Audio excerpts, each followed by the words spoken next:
దేశవ్యాప్తంగా commercial gas సిలిండర్ల supply పెంచాలి అని కేంద్రం ఆదేశాలు జారీ చేసినా అందుకు తగ్గట్టుగా కమర్షియల్ గ్యాస్ సప్లై కనిపించడం లేదంటున్నారు వినియోగదారులు. గ్యాస్ సిలిండర్ల కొరతతో హోటల్ యజమానులు ప్రత్యామ్నాయ మార్గాల కోసం చూస్తున్నారు. కరీంనగర్లోని ఓ హోటల్లో కమర్షియల్ గ్యాస్ సిలిండర్కి బదులుగా డీజిల్తో నడిచే పొయ్యి, కట్టెల పొయ్యిలను వాడుతున్నారు.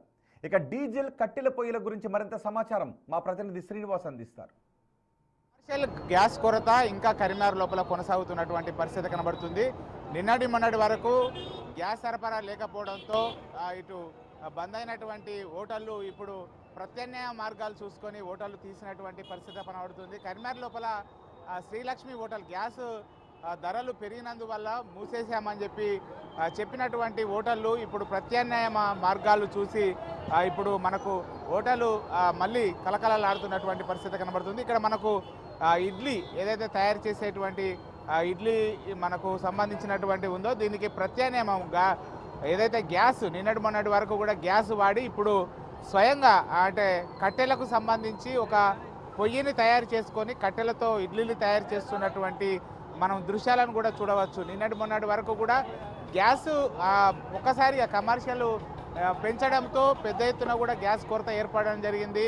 గ్యాసు ఇటు వినియోగాలపైన ఇటు ఆంక్షలు ఉన్నటువంటి నేపథ్యం లోపల మొత్తం ఇటు గ్యాస్ అమాంతం అంటే బ్లాక్ లోపల పెద్ద ఎత్తున కూడా అమ్మడంతో ఇప్పుడు ప్రత్యామ్నాయ మార్గాలు చూసుకొని ఇక్కడ మొత్తం కూడా కట్టెలతో తయారు చేస్తున్నటువంటి పరిస్థితి కనబడుతుంది. ఇక్కడ మనకు ఇదొకటి కరీంనగర్ లోపల స్పెషల్గా మనం చూస్తున్నటువంటి ఇక్కడ పూరి చేయడానికి వాడుతున్నారు. ఇది ప్రత్యేకంగా సిరిసిల్ల లోపల డీజిల్కు సంబంధించి డీజిల్తో నడిచేటువంటి ఒక పొయ్యిని తయారు చేసి ఇక్కడ చూడవచ్చు. ఇక్కడ మనకు ఇందులోపల డీజిల్ పోసినట్లయితే డీజిల్ లోపల వచ్చి ఇక్కడ మనకు ఈ పొయ్యి మొత్తం కూడా డీజిల్తో తయారయ్యేటువంటి పొయ్యిని కూడా తయారు చేసి ఇప్పుడు సిలిండర్ అంటే ఇప్పుడు ఏదైతే సిలిండరు కమర్షియల్ షార్టేజ్ అయినటువంటి నేపథ్యం లోపల ఇప్పుడు డీజిల్కి సంబంధించినటువంటి గ్యాస్ పొయ్యిలను వాడి ఇక్కడ మనకు తయారు చేస్తున్నటువంటి దుస్థితి అయితే కనబడుతుంది.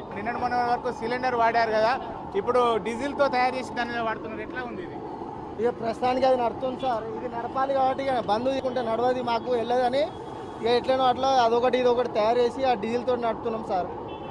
అంటే మీకు గ్యాస్తో నడిచేది అనువుగా ఉంటుందా ఇప్పుడు డీజిల్తో?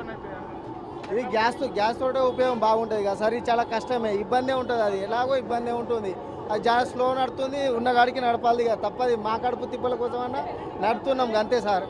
ఈ హోటల్ బంద్ ఉండదని నడుపుతున్నాం. ఒక 30 మంది జీతగాళ్ళు ఉన్నారు కాబట్టి ఇక ప్రస్తుతానికి 20 పోల్చుకుంటే ఇప్పుడు 20% కొద్దిగా అటు బెస్ట్ అంతే. 20% ఎక్కువ ఉండదు సార్ లాభం.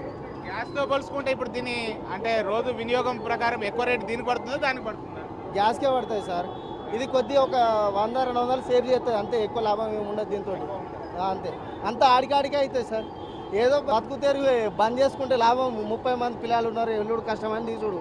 లాభం గురించి కాదు కదా, ఇది నడపడం అంతే. చూడొచ్చు ఇక్కడ మనము ప్రత్యేకించి మనకు ఏదైతే డీజిల్ ద్వారా తయారు చేసినటువంటి గ్యాస్ మొత్తం కూడా గ్యాస్ షార్టేజ్ కావడంతో డీజిల్ ద్వారా తయారు చేసినటువంటి ఒక యంత్రం ఉపయోగించి పూరి తయారు చేస్తున్నటువంటి విజువల్స్ మనం కూడా చూడవచ్చు ఇక్కడ.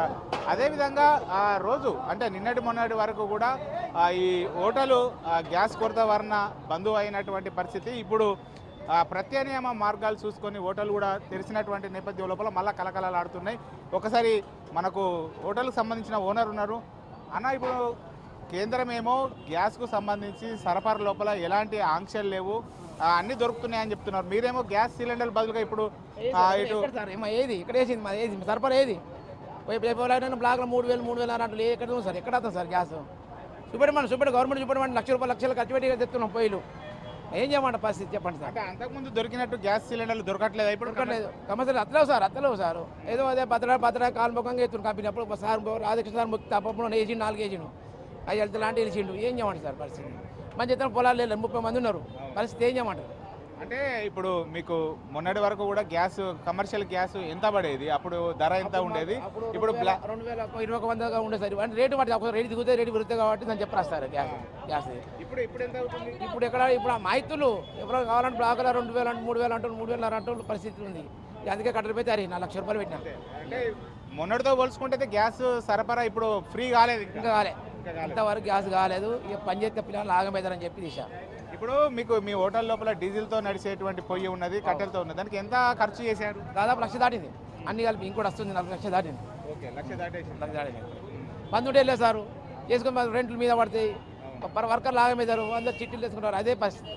ఓకే, అంటే ఇప్పుడు మరి మీకు గ్యాస్తో పోల్చుకుంటే దీనికి ప్రత్యామ్నాయ మార్గమేనా లేకపోతే తక్కువ పడుతుంది ఏమన్నా? ఏదో అంతే కాడికే సారు, అంత మంచిదేమే కానీ జర అలా మంచిగా ఉంటుంది, టేస్ట్ బాగుండేది. గ్యాస్తో చేసేది బాగుంటుంది. బాగుంటుంది. కట్టెలతో చేసేది అంటే ఇప్పుడు డీజిల్ కట్టెలతో చేసేది ఉండదు. ఏమన్నా మంచిగా ఉంది కానీ కట్టెతో పోయి టేస్ట్ బాగుంటుంది కానీ కొద్దిగా రిస్క్ అంటే టైం కూడా ఎక్కువ పడుతుంది. ఈ అవస్థ తప్పదు సార్. ఇక బతుకు తీరుగా మాకేం లేదు ఆధారం. 40 సంవత్సరాలు ఇక్కడ 91 వచ్చినాం. ఇప్పుడు గ్యాస్ అయితే ఇంకా ఫ్రీ కాలేదు, ఎక్కడ దొరకదు. ఏడు దొరుకుతలే, రాలేదు, అత్తలేదు. అది ఎప్పుడో సార్ అయితే. ఇది మొత్తానికైతే కేంద్ర ప్రభుత్వము గ్యాస్ ఏదైతే కమర్షియల్ గ్యాస్ సంబంధించి సప్లై లోపల ఎలాంటి కొరత లేదు అని చెప్పినా కానీ గ్యాస్ సరిపడా ఇటు దొరకకపోవడంతో ప్రత్యామ్నాయ మార్గాలను హోటల్లో ఎంచుకున్నారు. మొన్నటి వరకు కూడా గ్యాస్ సరఫరా లేకపోవడంతో మూతపడ్డటువంటి శ్రీలక్ష్మి హోటల్ ఇప్పుడు ప్రత్యామ్నాయ మార్గంగా కట్టెలకు సంబంధించి ఒక పొయ్యిని, తర్వాత డీజిల్తో తయారు చేసేటువంటి డీజిల్ సంబంధించినటువంటి గ్యాస్ పొయ్యిని ఇటు ఏర్పాటు చేసుకొని వీళ్ళు టిఫిన్ అందిస్తున్నటువంటి పరిస్థితి కనబడుతుంది. కెమెరా పర్సన్ అజితో శ్రీనివాస్, బిగ్ టీవీ, కరీంనగర్ నుండి.